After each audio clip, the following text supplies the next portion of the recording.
La pornografía junto con la masturbación emulan el acto sexual. Activan artificialmente los mismos mecanismos cerebrales que se activan durante el sexo. Se segrega dopamina tanto en la búsqueda de contenido erótico como en la visualización y en la estimulación sexual. Por supuesto, también se liberan aún más cantidades durante el orgasmo. La cuestión es que el cerebro está encontrando enormes cantidades de placer sin esfuerzo alguno.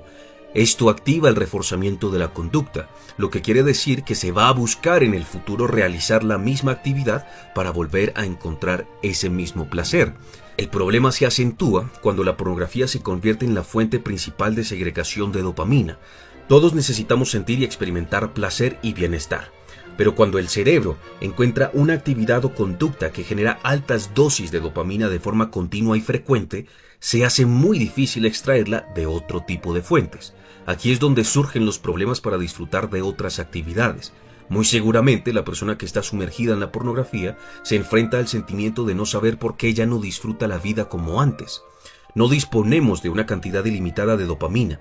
Si nuestra fuente principal es la pornografía y ésta se convierte en algo habitual, no habrá segregación de dopamina para reforzar otro tipo de actividades. En consecuencia, la pornografía deja de ser una distracción y se convierte en una fuente primaria de dopamina. El cerebro empieza a generar dependencia a esta actividad que no requiere de mayor esfuerzo y que nos ofrece en apariencia los mismos beneficios gratificantes del sexo. Ahora bien, la satisfacción producto del sexo anula la mayoría de estados emocionales. Tener relaciones sexuales es una de las mejores formas de sentirte bien contigo mismo cuando todo va mal. Si estás enojado, el sexo mejora tu estado de ánimo. Si estás triste, el sexo puede aliviar el sufrimiento. Si estás ansioso, el sexo puede disminuir los niveles de cortisol. Es tan efectivo que para muchas personas con traumas no resueltos o trastornos de personalidad, el sexo se convierte en un mecanismo de defensa. Existe incluso la creencia de que el hombre solo quiere sexo, y aunque no es del todo cierta, hay un grado de fundamento biológico para esta frase, y es que el sexo anula todo lo demás. La amígdala y el sistema límbico, encargados de procesar miedo, angustia y ansiedad, son suprimidos momentáneamente por la actividad sexual. No son eliminados, son temporalmente reprimidos por las hormonas segregadas que inducen al placer y satisfacción. Cuando la pornografía se convierte en esa fuente de placer que ayuda a suprimir emociones de soledad, frustración, ansiedad y aburrimiento, esas emociones que no se eliminan sino que se reprimen, son acumuladas en tu interior y cuando la mente vuelve a entrar en quietud y en silencio, se va a encontrar con pensamientos provenientes de esas emociones negativas. Si la persona no quiere confrontar esas emociones, va a intentar escapar continuamente de estas, y qué mejor manera de hacerlo que mediante una actividad que te proporciona placer sin esfuerzo alguno. Es aquí cuando se genera una fuerte dependencia a la pornografía. No solo se convierte en una fuente principal de placer, sino que se transforma en nuestra ruta de escape de la realidad. Cualquier momento que involucre un estado emocional negativo va a ser suficiente como para que el cerebro de manera automática busque la conducta que le produce satisfacción y conformidad. Bien, el tema se agrava aún más. Y es que no es sorpresa que la epidemia de la soledad que experimenta el hombre moderno esté acompañada de un incremento a la adicción a la pornografía. Para 2019 en Estados Unidos el porcentaje de individuos que manifestaba tener una adicción a este tipo de contenido era de aproximadamente 19%. En 2024 este número aumentó a 63%.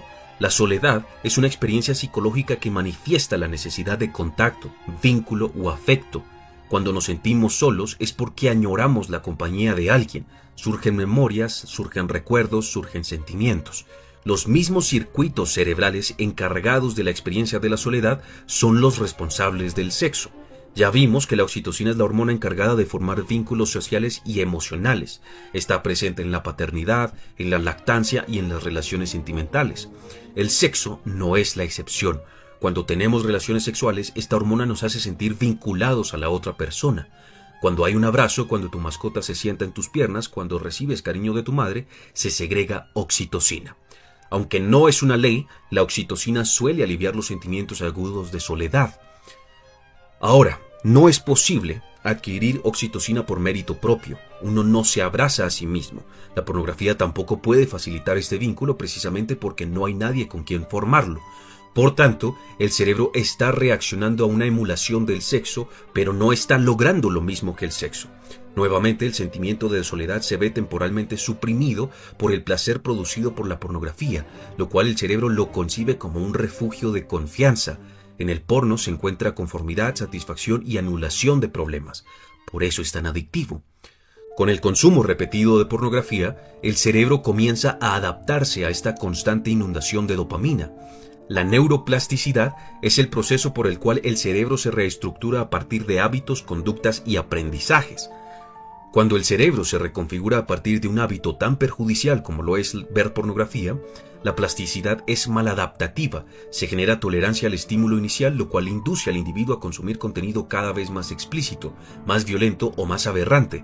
Con el paso del tiempo, esta conducta se vuelve más automática y difícil de resistir.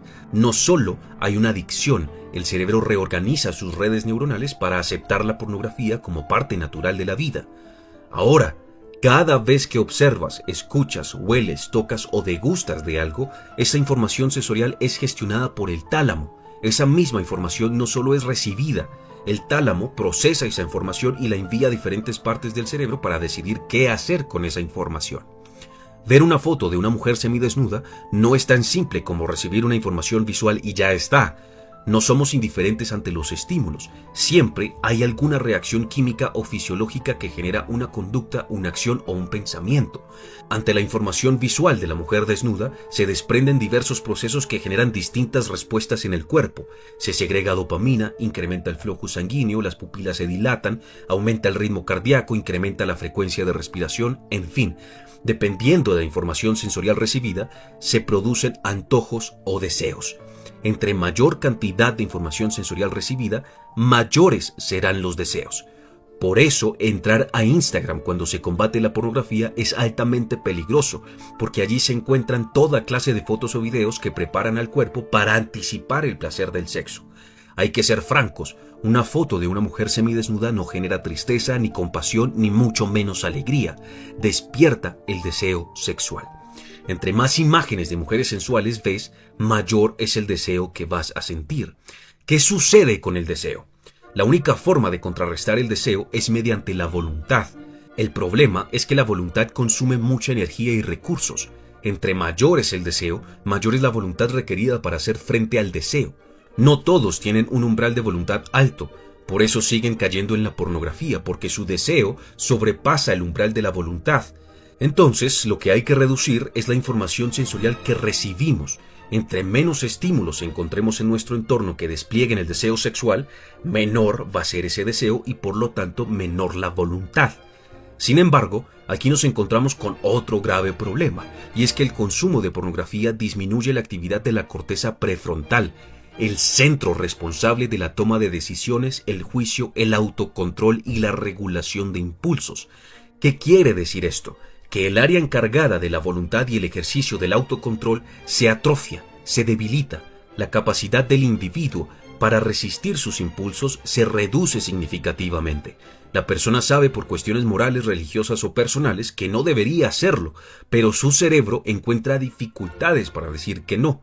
La persona es consciente del problema, pero a nivel neuroquímico hay alteraciones que le dificultan la toma de decisiones. La hipofrontalidad, que es la reducción de la actividad prefrontal, es la característica principal en distintas adicciones. Cuando una persona es adicta a la pornografía, no solo tiene problemas para ejercer la voluntad, sino que otras capacidades como el juicio, la planificación o la memoria de trabajo también se ven perjudicadas. Para culminar, la pornografía induce a uno de los mayores temores del hombre, la disfunción eréctil. El cerebro del hombre se habitúa a los estímulos visuales irreales de la pornografía. Este proceso produce desensibilización en los estímulos sexuales reales con una pareja real. El cerebro aprende que el umbral de excitación es mucho más alto de lo que una interacción real puede ofrecer. Esto significa que la erección no se presentará en condiciones naturales, sino artificiales. No es suficiente ver a tu pareja desnuda o excitada, sino que tiene que tener ciertas características físicas o debe poseer ciertas habilidades sexuales propias de la pornografía. Cuando el individuo interactúa con una persona que no satisface su umbral de excitación, no puede tener relaciones sexuales y, por supuesto, esto impacta negativamente su autoestima. El deterioro de la autoestima aumenta la ansiedad social, el sentimiento de culpa, comparaciones excesivas y por supuesto el aislamiento, razones para escapar nuevamente de la realidad. Hay quienes afirman que no es un problema, que siempre y cuando lo hagas con conciencia no es un inconveniente. Incluso te dirán que siempre ha estado presente a lo largo de la historia y por lo tanto es humano querer autoestimularse con contenido erótico. Hay otros que consumen regularmente pornografía, pero no se dan cuenta que el contenido que consumían anteriormente ya no les satisface. De forma gradual han aceptado inconscientemente videos cada vez más violentos, más tabús, más denigrantes. Son ciegos ante el vicio que están perpetuando. Y hay otros que están tan sumergidos en este mundo que ya aceptaron su condición degenerada adoptando una personalidad que se identifica con el tipo de contenido que consumen. Hacen parte de grupos que promueven el contenido más aberrante que te puedes imaginar y para ellos es normal, es parte de su identidad. Sin embargo, la pornografía es un vicio, un asqueroso vicio. Independientemente de lo que algunos mediocres digan, la pornografía destruye tu vida, destruye tu alma. Este video no es una condena moralista, es una declaración de guerra. Por eso, mi estimado, yo te invito ahora a buscar la virtud, a ejercer el dominio propio, a declararle la guerra a ese demonio de la pornografía, a ser un hombre de voluntad y de poder. Si adquieres la guía Conócete, recibirás de manera gratuita un manual práctico que te ayudará a combatir la pornografía. No permitas que este vicio destruya tu vida, no permitas que emascule tu virilidad. Recuerda que no se nos dio un espíritu de cobardía, sino de poder, amor y dominio propio. Te invito, mi estimado, a buscar el camino, la verdad y la vida. Puedes encontrar la guía Conócete en hombrestradicionales.com.